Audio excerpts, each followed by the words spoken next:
नाज़रीन, इमरान खान साहब की हुकूमत की एक बहुत बड़ी खुशनसीबी ये है कि कोलालमपुर समिट में तो जो बहस होनी थी पाकिस्तान में, जहां इमरान खान साहब और उनके फॉरेन मिनिस्टर नहीं जा सके, पाकिस्तान में वो बहस नहीं हो पा रही। आज कोलालमपुर समिट, जिसमें 400 से ज़्यादा मुस्लिम दानश्वर, लीडर, इंटेलेक्चुअल्स और कम्युनिटी लीडर्स शामिल हो रहे हैं, जहां प्राइम मिनिस्टर इमरान खान और शाह महमूद कुरैशी नहीं जा सके। इस पर वो डिस्कसेशन इसलिए नहीं हो पा रही कि पाकिस्तान में तमाम तर नज़रें जो हैं मीडिया की, सोशल मीडिया की, वो जनरल मुशर्रफ के हवाले से जो स्पेशल कोर्ट का फ़ैसला आया जिसमें जनरल मुशर्रफ को सज़ाए मौत सुनाई गई, उस फैसले पे तवज्जो रही है। और स्पेशल कोर्ट ने यूँ इमरान खान साहब को और उनकी हुकूमत को वक्ती तौर पे रेस्क्यू कर लिया है। ये जो फ़ैसला है, इस पर बहुत ही शदीद नुक्ताचीनी हो रही है, इस पर शदीद रद्द-ए-अमल का इजहार हो रहा है मुख्तलिफ़ तबक़ाए फ़िक्र की तरफ से। कल ISPR ने इस पर बहुत ही एक बाकायदा ऑफिशियल प्रेस रिलीज़ के ज़रिए शदीद गम व गुस्से का इजहार किया। एक प्रोटेस्ट नोट एक तरह से था।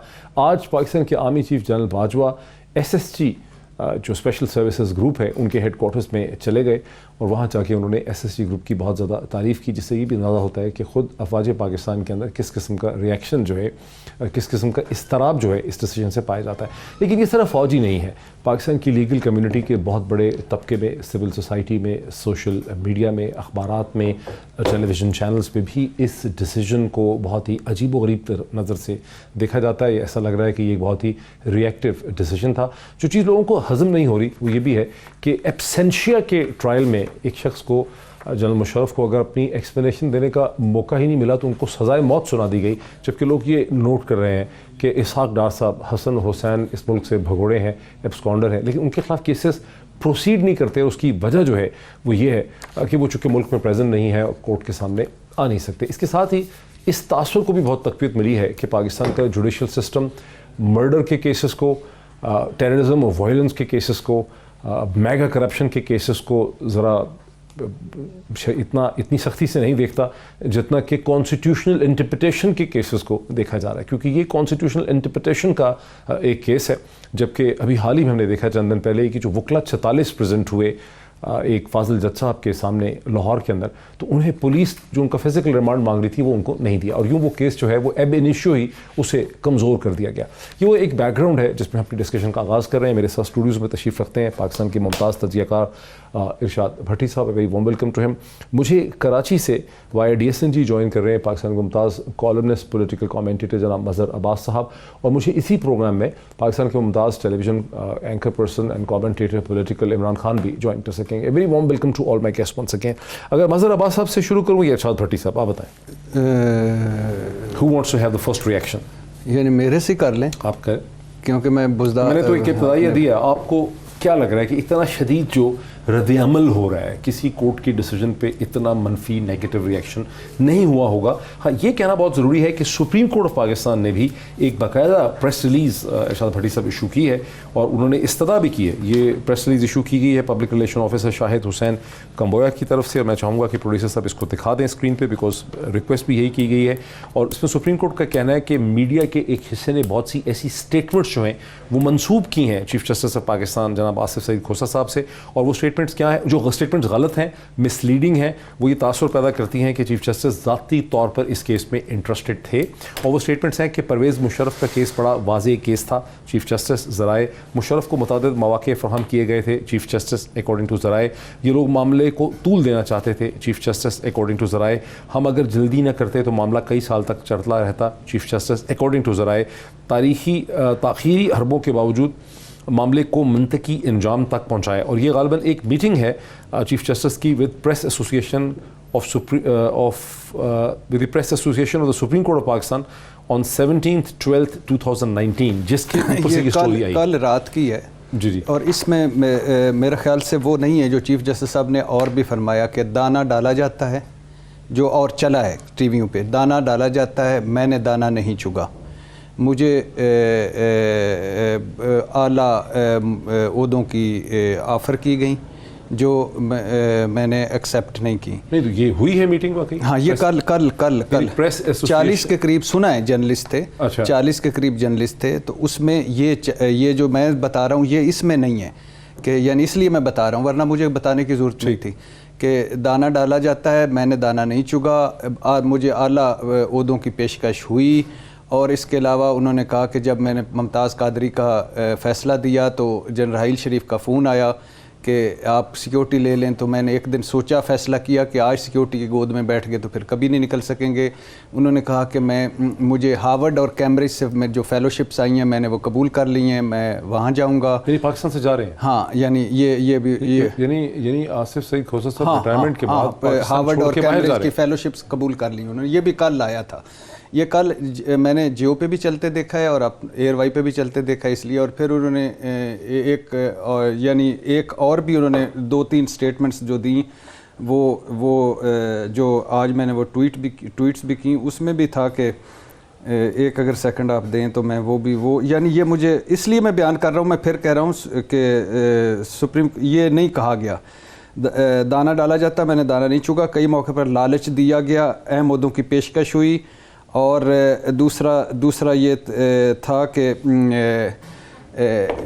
वो जनरल राहील शरीफ, तीसरा वो ये सारा। अच्छा, अब इसमें अगर ये है तो इसमें 2-3 चीज़ें बड़ी इंपॉर्टेंट। लेकिन अब तो प्रेस रिलीज उनकी ये कहती है, सुप्रीम कोर्ट ऑफ पाकिस्तान की प्रेस रिलीज कहती है कि ये जितने भी स्टेटमेंट्स हैं ये असल में गलत हैं, ये मिसकंस्ट्रू की गई। इसमें ये नहीं लिखा हुआ ना, ये जो मैं कह रहा हूँ। अगर मैं हो सकता है कि ये चली हैं रात को, जो मैंने आपको दोबारा ये चली हैं। अब नहीं, अब इस पे मैं एक मेरा कमेंट्स ले लें। इसमें अगर ये है तो ये इसका मतलब है कौन है जिसने आला ओहदों की पेशकश की। यही कल हम वीडियो स्कैंडल केस में जज अरशद मलिक साहब को सुप्रीम कोर्ट कह रही थी कि जब को आपको ऑफर्स हुई, लालच दिए गए, तो आपने आला अदलिया को क्यों नहीं बताया। तो ये तो इसका मतलब है चीफ जस्टिस साहब को दिया गया, तो क्यों नहीं चीफ जस्टिस साहब ने आज क्यों बता रहे हैं, उसको मिसाल इबरत क्यों नहीं बनाया जिसने कोई लालच दिया। या दूसरी बात यह है कि ये कौम के सामने आगाह करें हमें कि ये क्यों हुआ, अगर हुआ तो। हाँ, अगर हुआ जी, ठीक है।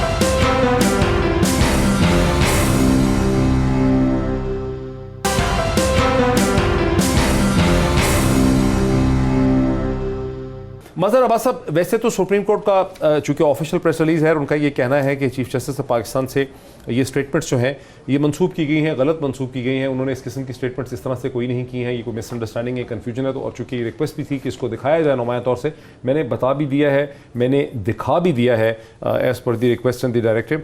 लेकिन मज़हर अब्बास साहब, आप भी देख रहे होंगे कि स्पेशल कोर्ट का जो फैसला है उस पर एक अनप्रेसिडेंटेड किस्म की उस पर रिएक्शन है। अफवाज पाकिस्तान की तरफ से भी है, मीडिया की तरफ से भी है, सोशल मीडिया की तरफ से भी है, ख़ुद वकला बरादरी के भी जो बहुत से लोग हैं लीगल कम्युनिटी की, उनकी तरफ से भी रिएक्शन है।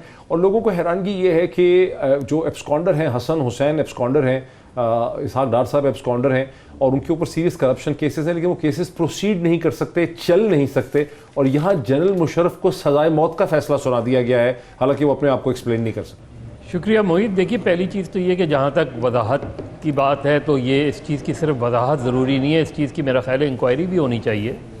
क्योंकि चीफ़ जस्टिस ऑफ पाकिस्तान से मंसूब अगर किसी ने ऐसी बात की है जो उन्होंने नहीं की, तो ये मालूम होना चाहिए कि फिर ये बात कहाँ से हुई है, कहीं से तो जनरेट हुई होगी। अगर उन्होंने ये सारी चीज़ें जिसकी अभी भट्टी साहब भी जिसकी तरफ इशारा कर रहे थे, अगर ये बातें उन्होंने नहीं की और मीडिया पर चली हैं, तो फिर कहीं से तो मंसूब हुई हैं ये बातें, सिंडिकेटेड हुई हैं, इंडिविजुअल लेवल पर हुई हैं। और या वो रिपोर्टर्स, अगर जो दावा है कि अगर वो रिपोर्टर्स वहाँ उन्होंने कोई गैर रस्मी गुफ्तगू की है, तो उनमें से उन रिपोर्टर्स को सामने आना चाहिए कि जी हमारे पास हमारी मसला ये कि पता नहीं किसी ने रिकॉर्ड किया है नहीं किया। और मैं नहीं समझता कि चीफ जस्टिस ऑफ पाकिस्तान या इस स्टेचर के किसी आदमी के हवाले से आप कभी ज़राए से ख़बर चलाएँ। ये बहुत हमारे यहाँ अनएथिकल चीज़ होती है कि आप कोट कर रहे हैं चीफ जस्टिस को और साथ में लिख रहे हैं ज़राए। यानी ये कोई जर्नलिज़म नहीं है कि आप चीफ जस्टिस के हवाले से ख़बर दे रहे हैं ज़राए से और कह रहे हैं कि गैर रस्मी गुफ्तगू। गैर रस्मी गुफ्तगू में सहाफ़ी मौजूद होंगे ना, तो उनमें से कोई सहाफ़ी डायरेक्टली क्यों नहीं कहता, ज़राए से क्यों चला रहा है?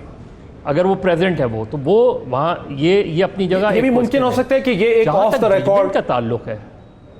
हाँ, ये ऑफ द रिकॉर्ड भी हो सकता है कि ये ऑफ द रिकॉर्ड कमेंट्स हों जो समझाने के लिए किए गए हों, ये ऑफ द रिकॉर्ड कमेंट्स हों। और ये जो सहाफ़ी वहाँ पे मौजूद थे, press association supreme court of Pakistan के जो बताया जा रहा है कि 30-40 थे, इन्होंने उन्हें प्रोड्यूस कर दिया है मीडिया के सामने। और मकसद ये नहीं था, ये एक अंडरस्टैंडिंग के लिए, बैकग्राउंड के लिए ये कमेंट्स किए गए थे। लेकिन अगर हम फैसले की तरफ आ जाएं, आप देख रहे हैं कि इस पर ये जो दूसरा चीज़ है कि हसन हुसैन और इसहाक डार जो हैं, जी जी जी मज़र, देखिए मोईद, वो एक लीगल डिबेट है, वो होनी चाहिए, उसमें कोई हर्ज नहीं है। मैं तो सिर्फ यहाँ बात कर रहा हूँ कि अगर फ़र्ज़ करें, जैसे आपकी बात दुरुस्त है, अगर फ़र्ज़ करें ऑफ द रिकॉर्ड है, तो ऑफ द रिकॉर्ड बात तो मैं डायरेक्टली चीफ जस्टिस को कोट करके कर ही नहीं सकता। ये तो कोई जर्नलिज्म ही नहीं होगी कि अगर चीफ जस्टिस ने आपको समझाने के लिए कोई बात ऑफ द रिकॉर्ड की है और वो आप चीफ जस्टिस को कोट करके बात कर रहे हैं, तो मेरा ख्याल है इस चीज़ को मीडिया को भी खुद भी देखना चाहिए, सही, चैनल्स को खुद भी देखना चाहिए इन चीज़ों को। और मेरा ख्याल है उस लेवल पे जहाँ तक ये डिबेट है जजमेंट की, देखिए लीगल फर्टर्निटी में दो ओपिनियंस हैं, वो काबिल एहतराम ओपिनियंस हैं, चाहे वो फॉर हो या अगेंस्ट हो। जो सिविल सोसाइटी की तरफ से हैं, फॉर या अगेंस्ट ओपिनियंस हैं, उनकी रिस्पेक्ट अपनी जगह है। अगर मैंने 40 साल किसी इदारे की खिदमत की है तो इससे मुझे ये राइट नहीं मिलता कि मैं यूज़र पर हो जाऊं, मैं कू कर लूं, हाँ। मैं इख्तिदार संभाल लूं, ये मेरा राइट नहीं है। वो मेरी सर्विसेज अपनी जगह हैं, हाँ। लेकिन इस चीज़ को हम इस चीज़ को बिल्कुल दूसरे तरीके से लेंगे। अच्छा। कि जी मैंने जो सर्विस की है वो अपनी जगह है, उसको तो कोई क्वेश्चन ही नहीं करता। मज़र उसकी एक वजह यह है कि गद्दारी का जो लफ्ज़ है, गद्दारी का जो लफ्ज़ है उर्दू ज़ुबान में, गद्दारी का जो लफ्ज़ है उर्दू ज़ुबान और लिटरेचर में हमेशा से जब से ज़ुबान बनी है, उसका मतलब यह है कि आप अपने मुल्क के इंटरेस्ट जो हैं उसके ख़िलाफ़ दुश्मन से जा मिलते हैं, आप कंट्री के सीक्रेट्स किसी को दे देते हैं, आप दानिस्ता तौर पर उस मुल्क, उस रियासत को नुकसान पहुंचाने की कोशिश करते हैं। गद्दारी का मतलब ये है। तो चूंकि यहाँ उसको फ्रेम ऐसे किया गया है, अगर आप ये कहें कि उन्होंने हरासमेंट की, हब्से बेजा किया, उन्होंने वायलेशन की, मतलब मैं वो एक्सप्लेन कर रहा हूँ ना कि रिएक्शन क्यों आता है लफ्ज़ गद्दारी पे, कि गद्दार की तो एक खास इस्तिलाह है ना, मतलब है जैसे रेपिस्ट है, अब आप रेपिस्ट को आउट ऑफ कॉन्टेक्स्ट कर दें, मर्डरर रेपिस्ट नहीं हो सकता, ठीक है, किसी ने किसी को मैन स्लॉटर कर दिया, वो रेपिस्ट नहीं हो सकता, रेपिस्ट गैंग रेपिस्ट नहीं हो सकता। सो लफ्ज बड़े इंपॉर्टेंट है मज़र, लफ्ज बड़े इंपॉर्टेंट है। नहीं जी जी, तो मेरी बात तो सुन लें आप। आर्टिकल कॉन्स्टिट्यूशन के आर्टिकल 6 में मैं सुन रहा हूं के सामने क्या लिखा हुआ है, high treason. High treason, high treason के क्या माने होते हैं उर्दू में? इसको हम या तो आप अमेंडमेंट कर लें कॉन्स्टिट्यूशन में, और फिर क्यों कहा गया है। देखिए क्यों कहा गया हाई ट्रीजन। मैं ये नहीं कह रहा कि मुशर्रफ साहब ने हाई ट्रीजन किया नहीं किया, आर्टिकल 6 अप्लाई होता है, लेकिन जो कॉन्स्टिट्यूशन मैं इमरान को भी में लिखा है वो तो बहुत एक नुक्ता बयान कर, मैं इमरान खान को भी इसमें ले आऊं, भट्टी साहब भी कुछ इस पे कमेंट करना चाह रहे हैं, मैं चाह रहा हूं सबको वक्त मिल सके। हाँ, मैं एक नुक्ता बयान कर दूं कि परवेज मुशर्रफ साहब, देखिए अदालतों का फैसला, अदालतों का एहतराम, अदालतों के साथ हैं, हमें कोई शक नहीं। परवेज़ मुशर्रफ साहब ने एमरजेंसी लगाई 3 नवंबर 2007 को, तब आर्टिकल 6 में लफ्ज़ आइन की मुअत्तली शामिल ही नहीं था। ये लफ्ज़ शामिल किया गया 2010 में 18वीं तरमीम के ज़रिए, जबकि आइन का आर्टिकल 12 कहता है कि कोई फौजदारी कानून माजी से नाफिज नहीं किया जा सकता। दूसरा पॉइंट ये है कि दूसरा पर है कि परवेज़ मुशर्रफ ने कहा कि मैं बीमार हूँ, सफ़र के काबिल नहीं, मेरा बयान रिकॉर्ड यहाँ कर लिया जाए। जब 6 साल इंतज़ार किया, 125 समातें हुई, 6 बार कसूदी अदालत की तश्कीलें न हुई, 7 जजेस ने केस सुना, तो उसके बाद ये तारीखी फैसला था मुल्क के लिए। आइन का आर्टिकल 10 ने फेयर ट्रायल का हक देता है, तब क्यों ना बयान रिकॉर्ड के, क्यों मुशर्रफ को दूर रखा गया। तीसरा पॉइंट, क्या मुशर्रफ अकेला जिम्मेदार है? 3 नवंबर 2007 को अपनी तकरीर में वो कह रहे हैं कि वज़ीर आज़म मुझे लिख कर दिया, संगीन हालात में हुकूमत चलाना मुश्किल है, मैं सबसे सलाह मशवरे के बाद इमरजेंसी, शौकत अजीज़, जायद अहमद, चौधरी शुजात कह चुके कि हमें। और फिर मुशर्रफ की एक दरखास्त में है कि मेरी मुआवनत में 524 अफराद हैं, इन पर भी गद्दारी का मुकदमा चलाया जाए। अच्छा, फिर ये है कि जस्टिस वकार सेठ, जस्टिस नजर अकबर, जस्टिस शाहिद करीम का जो 2-1 का फैसला है, 4 सत्रों का फैसला, यानी आप इतना बड़ा फैसला कर रहे हैं, फैसला आया नहीं है, आपने 4 रुकनी दे के, तो इतनी इमरजेंसी, इतनी जल्दी। इमरान खान को भी ले लें। इमरान खान, ये जो बाद में चीजें कानून को, यानी मुशर्रफ स्पेसिफिक अमेंडमेंट जो कानून में की गई हैं 2007 के बाद जब नवाज शरीफ साहब की गवर्नमेंट आ गई, इसको आप कैसे देखते हैं इमरान खान? देखिए, ये बज़ाहिर तो ऐसा लगता है कि परवेज़ मुशर्रफ साहब को टाइट करने के लिए की गई थी। आप इसको पढ़ें तो ये 1956 से इसका इतलाक़ होता है, और उस वक्त से अब तक जितनी एमरजेंसीज लगाई गई हैं उन सब के ऊपर हो सकता था, और ये हुकूमत की ज़िम्मेदारी करार दी गई थी कि हुकूमत अपने बाइख्तियार नुमाइंदे के ज़रिए से अदालत को ये कहेगी, अदालत खुद से नहीं सुन सकती। तो इफ्तिखार चौधरी साहब के हाथ बंध गए थे, वो खुद नहीं सुन सकते थे, और उस वक्त की जो जरदारी साहब की हुकूमत थी वो मुशर्रफ साहब से इतना बड़ा फ़ौज से पंगा नहीं लेना चाह रही थी। मियां नवाज शरीफ साहब आए और मियां नवाज शरीफ साहब भी ये नहीं चाह रहे थे। मियां नवाज शरीफ साहब को कुछ सहाफ़ी जो उनके बहुत करीब थे, जो मुशर्रफ साहब से बहुत सख्त नफ़रत करते थे, उन्होंने अपने इदारों के दबाव पे और उन सहाफ़ियों ने अपनी ख्वाहिश की बुनियाद पे मियां साहब पे दबाव डालना शुरू किया। बार बार मियां साहब को और मियां साहब के करीबी साथियों को कहा, हर खबर के अंदर वो तलाश करते थे कि परवेज़ मुशर्रफ का क्या होने जा रहा है। तो मियां नवाज शरीफ साहब ने बादल नखास्ता ये काम किया है और उसके बाद वो कई मरतबा कह चुके हैं कि मेरी कोई मुशर्रफ साहब से ज़ाती दुश्मनी नहीं है, मेरा कोई ज़ाती रंजिश नहीं है। वो क्लियर करने की कोशिश करते रहे हैं। कल भी वो बहुत परेशान है, उसकी फैमिली, उन्होंने कोई पूरे ख़ानदान ने एक लफ्ज़ नहीं बोला मुशर्रफ साहब के फ़ैसले के बारे में। ये मियां नवाज शरीफ साहब से उन लोगों ने करवाया है जो लोग कल खुशियाँ मना रहे थे, और ये सिंबॉलिक काम हुआ है, याद रखिए, इंसाफ नहीं हुआ, सिंबॉलिक काम हुआ है। एक सिंबल बनाया जा रहा है कि देखिए जी हमने एक डिक्टेटर को लटका दिया है और अब इसके बाद कोई डिक्टेटर जो है या कोई आदमी जुर्रत ना करे कि वो पाकिस्तान के अंदर इस किस्म की हरकत कर सके। लेकिन ये सिंबॉलिक काम है। जो कानून के मुताबिक अगर आपने करना है और आइन के मुताबिक आपने करना है तो उन दर्जनों लोगों को इकट्ठा कीजिए और फिर सारों को लटका दीजिए जैसा कि होता है। फिर होगा वो काम जिसके बाद कभी कोई जुर्रत नहीं करेगा। ये आधा तीतर आधा बटेर किया है, कुछ लोगों की तस्कीन के लिए ये काम शुरू हुआ और कुछ लोगों के रोने धोने के ऊपर ये काम जो है वो ख़त्म होगा। ये बड़ा अनफॉर्चुनेट है। ये कोई कानून की पासदारी या मुझे इसमें कानून देखें थोड़ी देर पहले आपने मेरा काउंटर क्वेश्चन आपसे ये है, आप कह रहे हैं कि नवाज शरीफ साहब ने अपने आप को इस केस से नहीं, ये नहीं है, ये नहीं है। इमरान खान साहब के मैं 31 जुलाई 2009 चीफ जस्टिस इफ्तिखार चौधरी ने रूलिंग दी कि मुशर्रफ ने आइन तोड़ा, गद्दारी का मुकदमा चलाया जाए। 2013 में इफ्तिखार चौधरी ने रिमार्क्स दिए, नवाज हुकूमत ने ट्रायल शुरू ना किया तो तौहीन अदालत का मुकदमा चलेगा। तब हुकूमत ने एक GAT बनाई, 3 माह में रिपोर्ट आई। ये कह रहे हैं कि नवाज शरीफ ज़ाती तौर पे विलिंग नहीं थे। नहीं, वो जर्नलिस्ट का कह रहे हैं, मैं कह रहा हूं कि इफ्तिखार चौधरी साहब ने उनको ऐड किया। इफ्तिखार चौधरी साहब ने भी कहा कि वरना तौहीन अदालत का मुकदमा चलाया जाएगा। ओ भट्टी साहब खुदा दा ना लो, वो ये कह रहे, वो डिफेंड कर रहे हैं जर्नलिस्ट नहीं थे। ये मैं आपको समझाऊंगा, और यार मैं आपको समझाऊंगा कि इफ्तिखार चौधरी का नवाज शरीफ से क्या ताल्लुक था। खुदा का नाम लें यार आप। इफ्तिखार चौधरी साहब आपको लगता है वो कहना चाह रहे थे जो वो खुद चाह रहे थे? और बस कर दें यार, इतना तो बेवकूफ़ नहीं हूं मैं यहाँ बैठा हुआ। बेशक मैं आपसे दूर बैठा हुआ हूं, लेकिन इतना चला नहीं हो गया आपकी बातों में आ जाऊंगा मैं। इफ्तिखार चौधरी क्या था नवाज शरीफ साहब के? मेरी 2013 में नहीं आप 2013 में सर ये रिमार्क्स नहीं दिए ये कि अगर नवाज हुकूमत ने ना चलाई तो हम तौहीन अदालत का, मैं सिर्फ इस पे फोकस कर रहा हूं। वो जुड़े हुए थे, मिले हुए थे। मुझे ये नहीं कि आप सही कह रहे हैं। मैं सिर्फ ये कह रहा हूं कि ये रिमार्क्स किसके कहने पे दिए? नहीं, ओ भाई ये रिमार्क्स किसके कहने पे दिए? ये आप ठीक कह रहे होंगे, मुझे नहीं। ਉਹ ਤੁਸੀਂ ਸਾਡੇ ਤੇ ਪ੍ਰੈਸ਼ਰ ਪਾਓ, ਅਸੀਂ ਇਹ ਕੰਮ ਕਰ ਦਿੰਨੇ ਆ। ये तो पुराना तरीकाकार है कि आप मुझे कहें मैं कर देता हूं, मैं डायरेक्ट, मेरी हिम्मत नहीं, छोड़ दें यार। मैं जो बात कर रहा हूं ये ठीक कह रहे हैं, ठीक कह रहे हैं। जरदारी साहब ने नहीं ठीक कह रहे हैं, ये ठीक कह रहे हैं। मैं ब्रेक की तरफ बढ़ा। जरदारी साहब ने कुछ अर्सा पहले कहा कि नैब और मईशत एक साथ नहीं चल सकते। यानी वो ये कह रहे थे कि अगर आप लॉ एंड ऑर्डर को मेंटेन करेंगे, रूल ऑफ लॉ लेके आएंगे, लूट का पैसा पकड़ेंगे तो मईशत नहीं चलेगी। वहां वो कहते हैं कि नजरिया ज़रूरत आ जाता है।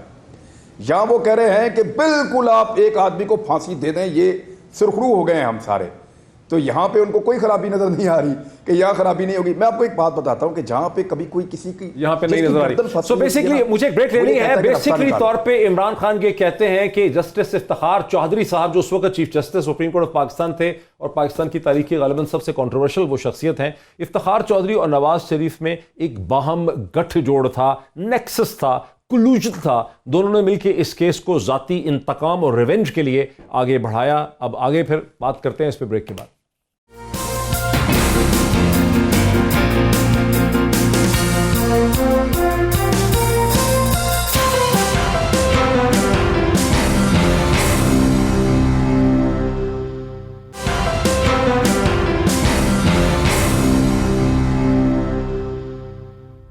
नाज़रीन वेलकम बैक। सीधा चलता हूँ मज़हर अब्बास साहब की तरफ। मज़हर अब्बास साहब, आपने सुना कि दोनों ने, इरशाद भट्टी ने भी और इमरान खान ने ये पॉइंट आउट किया कि 2007 में आर्टिकल 6 की जो अबारत थी, उसका जो टेक्स्ट था, उसकी जो लैंग्वेज थी वो और थी, और फिर जब नवाज शरीफ साहब ताकत में आए तो उस आर्टिकल 6 को पहले पीपल्स यानी 18th अमेंडमेंट में, उसके बाद उसमें तब्दीलियाँ की गई और वो मुशर्रफ, जनरल मुशर्रफ स्पेसिफिक तब्दीलियाँ थी। अगर वो तब्दीलियाँ ना की जा सकती तो फिर ये फैसला ही नहीं हो सकता था। देखिए मोहित, पहले हम बिल्कुल एक गलत बहस में चले गए। पहले तो बुनियादी नुक्ते को तय कर लें ना, क्या आर्टिकल 6 हाई ट्रीज़न है या नहीं है। अगर आर्टिकल 6 हाई ट्रीज़न है तो जिसने भी आइन तोड़ा, छोड़ दें मुशर्रफ साहब को एक तरफ रखें, जिसने भी इस मुल्क का आइन तोड़ा वो इस मुल्क का गद्दार होगा या नहीं होगा, ये तय कर लें। अब दूसरी बात आ जाए कि आर्टिकल 6 कब अप्लाई होता है और कब नहीं अप्लाई है, उसमें सस्पेंड इलेक्शन वो आइन को मुअत्तल करना कब शामिल हुआ। 3 नवंबर 2007 को जिस दिन इमरजेंसी लगी है, उसी दिन कोर्ट रूम के अंदर, सुप्रीम कोर्ट के अंदर 7 जजेस बैठे और 7 जजेस ने एक शॉर्ट ऑर्डर पास किया। उस ऑर्डर को पढ़ लें आप कि उसमें 3 नवंबर 2007 की इमरजेंसी के बारे में क्या लिखा हुआ है। मैंने तो नहीं कहा, वो तो सुप्रीम कोर्ट के 7 जजेस का ऑर्डर है। उसमें वो पढ़ लें, उसके बाद की चीज़ें उठा के देख लें। चले एक लम्हे के लिए सारी बातें हम एक तरफ रखते हैं। मैं तो ये कह रहा हूँ कि इसमें बड़े लीगल लकूनाज होंगे और यकीनन नज़र भी आते हैं उसमें, और इसका फोरम भी सुप्रीम कोर्ट है। लेकिन इस चीज़ को, लीगल डिबेट को और एक सियासी डिबेट को आप एक शख्स के उस कंट्रीब्यूशन की तरफ ले जा रहे हैं कि जी चूँकि उन्होंने 40 साल फ़ौज की खिदमत की है लिहाजा उन पे गद्दारी का इल्ज़ाम नहीं लग सकता। जो मजहर भाई बात कर रहे हैं, बात बिल्कुल ठीक है जनाब, बात बिल्कुल ठीक है। वो आइन और कानून के दायरे में बात कर रहे हैं। वो ये कह रहे हैं जो मौजूदा शक्ल में आपके पास एक किताब मौजूद है, उसमें ये लिखा हुआ है भाई, या तो उसको बदल दें या इस लिखे हुए को मान लें। दोनों में से एक ऑप्शन आपके पास है। एक चीज़ मैं आपको अर्ज़ करूं, देखें हम ये नहीं सुनते रहे बार बार 3 दफ़ा का वज़ीर आज़म, मोटर पे देने वाला, एटम बम फाड़ने वाला, वो कैसे बेईमान हो सकता है। इसी तरह हम एक आर्गूमेंट सुन रहे हैं कि 40 साल खिदमत करने वाला, 2 जंगें लड़ने वाला कैसे गद्दार हो सकता है। तो ये आर्गूमेंट अपनी जगह मौजूद रहते हैं। हम इंसान हैं, हम चीज़ों को जज्बात के साथ देखते हैं।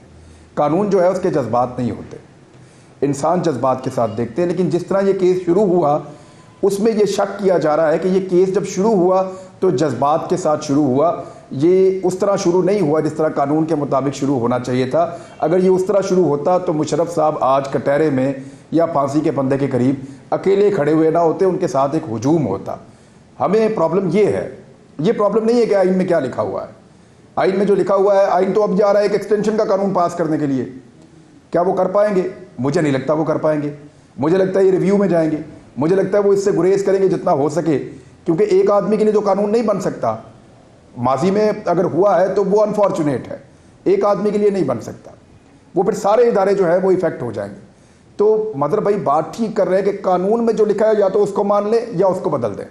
लेकिन जो जज्बात कहते हैं, जो इंसान कहते हैं, वो एक अलग बात है। पाकिस्तान में बहुत सारे इंसान नहीं मानते कि 3 दफ़ा का वज़ीर आज़म जो है वो एक करप्ट और बेईमान आदमी हो सकता है। इस तरह बेशुमार इंसान ये भी नहीं मानते कि एक आदमी जिसने 2 जंगें लड़ी हैं वो गद्दार हो सकता है। आज भी अगर कोई इंडिया को मुंह तोड़ जवाब देता था बेड पे जाने से पहले तो वो परवेज़ मुशर्रफ था। तो दोनों तरफ के आर्गूमेंट मौजूद हैं। मेरे ख्याल में हमें रास्ता निकालने के लिए बैठना पड़ेगा। फवाद चौधरी ने कल बड़ी ठीक बात की है कि आप बैठ जाएं, एक दूसरे को नीचा दिखाना बंद करें। और परवेज़ मुशर्रफ साहब को सिंगल आउट करने से ये तासुर बन रहा है, जिस तरह पानामा में खाली नवाज शरीफ को फंसा दिया था तो तासुर बन रहा था कि वो अकेला फंस गया। इसी तरह इस आइन शिकनी के मामले में अकेले मुशर्रफ साहब को फंसा के ये तासुर बन रहा है कि ये जानिबदारी है। ठीक, अच्छा इरशाद भट्टी साहब, यहाँ थोड़ी सी वजाहत इसकी ज़रूरी है, मैं कम अज़ कम दे दूँ। मजहर अब्बास ने इंट्रोड्यूस किया है ट्रीज़न का कॉन्सेप्ट गद्दारी का, मैंने नहीं कहा। वो या ISPR को रिस्पॉन्ड कर रहे हैं या उन लोगों को मीडिया में रिस्पॉन्ड कर रहे हैं जो कहते हैं कि वो कैसे गद्दार हो सकते हैं। मेरा तो इशू था ही नहीं। मैं तो फिर जब वो कह रहे हैं लफ्ज़ गद्दार को, तो मैं उर्दू ज़ुबान को एक्सप्लेन कर रहा हूँ कि उर्दू ज़ुबान में गद्दार का एक मतलब है, जो सड़क पर कॉमन आदमी है उसके नज़दीक गद्दार का एक मतलब। आगे चलें। देखिए, पहली बात तो ये है कि ये मज़हर साहब, मैं, आप, इमरान खान साहब, हालांकि मज़हर हम सबसे बेहतर उर्दू को समझते हैं। नहीं, काबिल एहतराम है, उनकी राय भी काबिल एहतराम है, वो भी काबिल एहतराम है। हम जर्नलिज्म को भी हम सबसे बेहतर ये तो सारा सबसे ज़्यादा ये सब का इत्तफाक है कि हम अदालतों के साथ हैं, अदालतें आज़ाद हैं, अदालतें फ़ैसला करती हैं। अगर नवाज शरीफ साहब को नाअहल किया सज़ा दी, गिलानी साहब को नाअहल किया, बाकियों को नाअहल किया, जरदारी साहब को मुल्ज़म लेकिन है। अदालत और अदालत के फैसला जो है फ़र्क चीज़ है। नहीं, मैं अभी उस पे आ रहा हूं। अगर इसी तरह मुशर्रफ साहब को सज़ा दी और उन्होंने कहा, लेकिन अब ये है कि अब यहाँ आ जाता है डिसीजन, आगे आ जाता है डिसीजन। मुझे इस पे नहीं है, मैं अपनी अदालतों के साथ, यहाँ आ जाता है डिसीजन। डिसीजन ये है कि जैसे इमरान खान ने कहा कि एक आर्गूमेंट्स था कि हमें तो लोगों ने ना सत्यानाश कर दिया, कोई बात करने लगते थे। वो 3 दफ़ा का वज़ीर आज़म है, खुदा का खौफ करो, उसको मुजरम कह रहे हो। वो साबिक सदर है, रिलीफ दो उसको, रिलीफ पे रिलीफ। मैं कहता था कि यार कैसे हो सकता है कि मुजरम को आप 9 मेडिकल बोर्ड, 13 रिपोर्टें, 5 अस्पताल, 60 डॉक्टर और वो 6 हफ्ते और 8 हफ्ते और एक ही दिन, 2 दिनों में 2 अदालतें उनको दे देती हैं और फिजिकल रिमांड पे होते सर। कहते थे यार 3 दफ़ा का वज़ीर आज़म। इसी तरह ये दूसरा जो एंगल है कि ये एक आर्मी चीफ, ये एक सेंटिमेंट है और ये एक फितरी रद्द-ए-अमल है। सुन लीजिएगा, हम एक सुन लीजिएगा, को हिट नहीं कर रहे। नहीं, मैं उसी पे आ रहा हूं, उसी पे है, ये नहीं है, ये तो मजहर देखिए आइन शिकल कह ले, आइन शिकल कुछ भी कह ले। मेरा तो सवाल जो मजहर अब्बास साहब से था, मैं फिर रिपीट करना चाहता हूं। मजहर अब्बास साहब ने हाईजैक करके उसमें गद्दारी का एलिमेंट डाल दिया। नहीं, मेरी बात तो कंप्लीट होने दें, मेरी बात तो कंप्लीट होने दें कि जब इसी तरह सेंटिमेंट है, फितरी रद्द-ए-अमल है कि आर्मी चीफ पाकिस्तान का आर्मी चीफ गद्दार कैसे हो सकता है, मतलब एक को डिफाइन कर दिया ना, मजहर ने दे दिया कॉम्प्रिहेंसिव। लेकिन वो आर्टिकल 6 और इस पे मेरा ये नहीं है कि वो सजा, मैं ठीक है, मैं कहता अदालतों ठीक है आपने सारों को सजाएं दी, ठीक है। मेरा ये है कि एक बंदा जो 6 साल चला मुकदमा, आपने सारा, इसहाक डार साहब बाहर हैं, कोई नहीं, हसन हुसैन साहब गैर मुल्की, कोई नहीं, बाकी सारे कोई नहीं, आप 6 हफ्ते का रिलीफ देते हैं। आप मरियम को कहते हैं कि वो औरत है इसलिए नरमी दे रहे हैं सारों।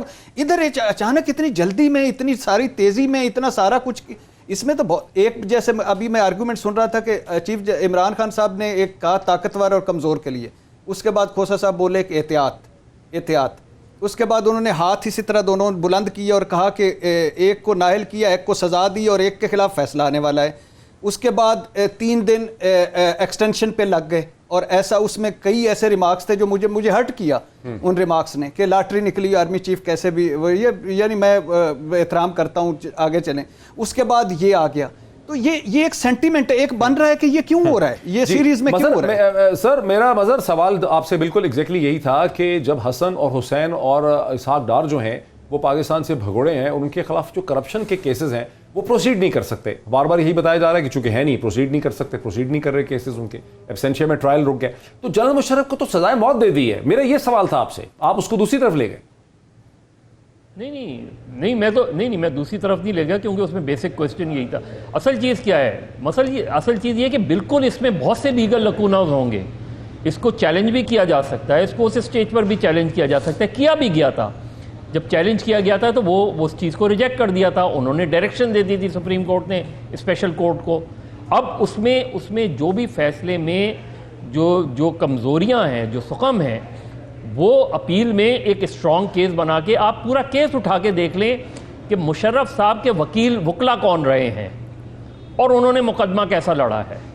आप पूरे 6 साल उठा के देख लें और आपको अंदाज़ा हो जाएगा कि वो मुकदमा लड़ना ही नहीं चाह रहे थे।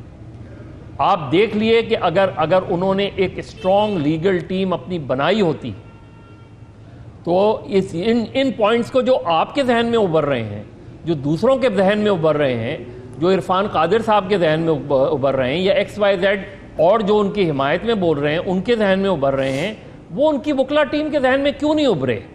उनकी वकला टीम ने उस चीज़ को क्यों नहीं आर्ग्यू किया, क्यों नहीं इस चीज़ को? और अब भी मौका है, अब सज़ा हुई है, उसके खिलाफ अपील, एक स्ट्रॉन्ग अपील वो बन सकती है।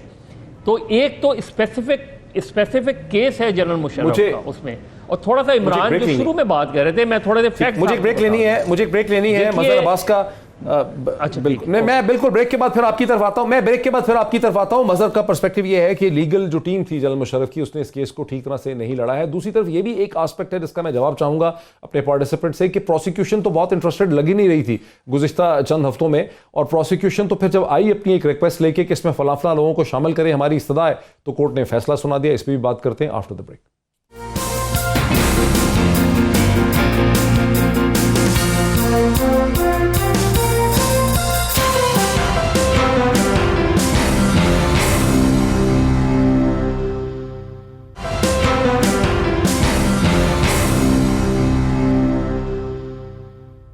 नाज़रीन वेलकम बैक। नाज़रीन वक्फे से पहले मज़हर अब्बास साहब ने इरफान कादर साहब का भी जिक्र किया कि वो ये चीज़ें क्यों कह रहे हैं। मैं कोशिश कर रहा हूँ कि इरफान कादर साहब को 2 मिनट के लिए लाइन पे ले लूँ, और ये भी मैं समझना चाहता हूँ कि ये केस तो वफाकी हुकूमत का था, तो क्या इसके फैसले से पहले ये स्टेज पे वफाकी हुकूमत इस केस को वापस ले सकती थी? बिकॉज हमें तो नज़र आ रहा था कि फेडरल गवर्नमेंट तो इस केस में अब इंटरेस्टेड थी ही नहीं, ना पीपल्स पार्टी की गवर्नमेंट इंटरेस्टेड थी, सिर्फ नवाज शरीफ साहब की गवर्नमेंट इंटरेस्टेड थी। ये भी एक तारीख का हिस्सा है, और ये गवर्नमेंट भी इंटरेस्टेड इसमें नहीं है। मज़रा बात कंप्लीट कर लें जो आप करना चाह रहे थे।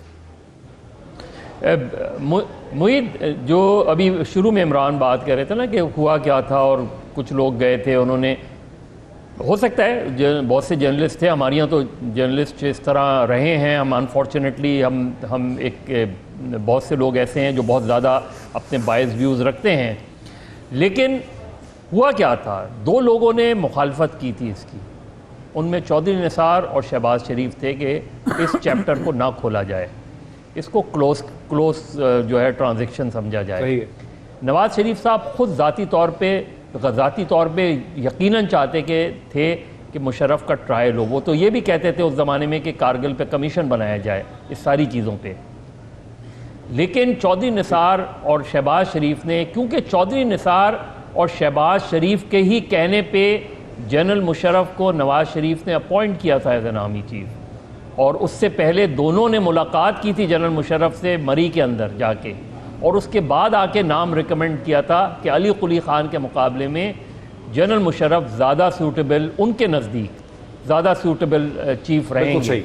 ये वही गलती थी जो जुल्फ़िकार अली भुट्टो ने जनरल ज़िया-उल-हक़ के वक्त में की थी।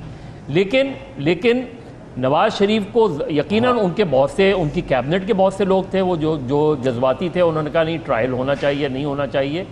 लेकिन एक उसूल तो हमने कहीं ना कहीं तय करना है। ये भट्टी साहब का भी इस पे व्यू कि आइन को तोड़, आइन मज़हर इरफान कादर साहब ने हमें ज्वाइन किया, हम क्विकली उनसे, मज़हर अब्बास साहब, इरफान कादर साहब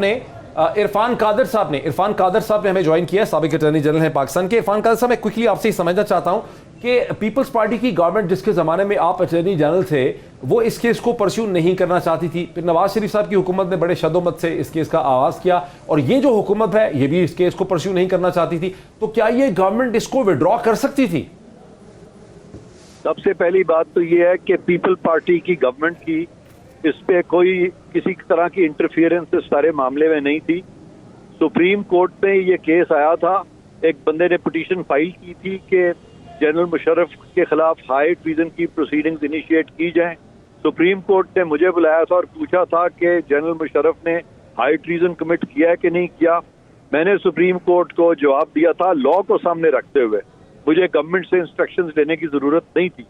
मैंने लॉ को सामने रखते हुए कहा था कि जनरल मुशर्रफ ने हाई ट्रीजन नहीं किया, और जब सुप्रीम कोर्ट ने मुझसे ज्यादा सवाल जवाब किए तो मैंने जो जवाब दिए, उसके बाद सुप्रीम कोर्ट कुछ नहीं कर सकती थी, और उन्होंने तब तक केस को नहीं लगने दिया जब तक कि मैं अटॉर्नी जनरल रहा। और जब हुकूमत चली गई और जब उनके, आपने क्या जवाब दिए थे इफ्तिखार चौधरी साहब को?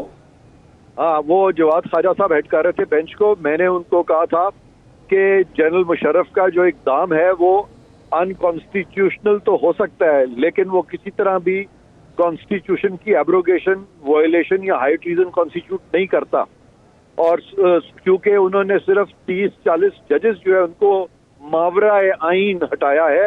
मावरा आइन जो काम होते हैं वो जरूरी नहीं है कि वो हाई ट्रीजन कॉन्स्टिट्यूट करते हैं, और यहाँ हाई ट्रीजन एक बिल्कुल डिफरेंट चीज है।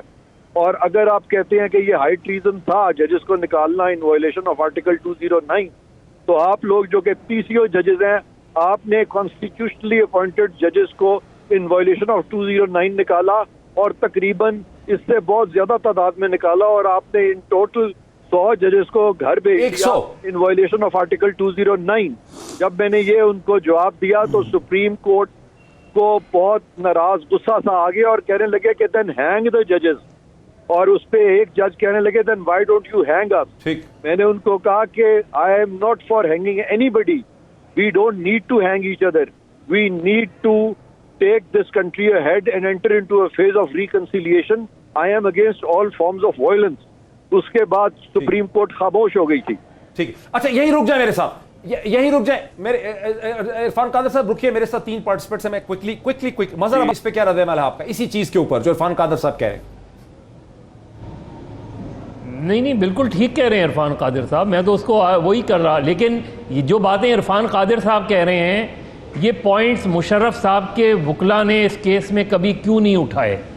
इस बेसिक क्वेश्चन को कभी क्यों नहीं उठाया मुशर्रफ में? जहाँ तक मेरी नॉलेज है कि मेरा ख्याल है ये क्वेश्चन कभी रेज ही नहीं किया गया उस हवाले से। लेकिन क्या 12 अक्टूबर 1999 का हाई ट्रीजन था?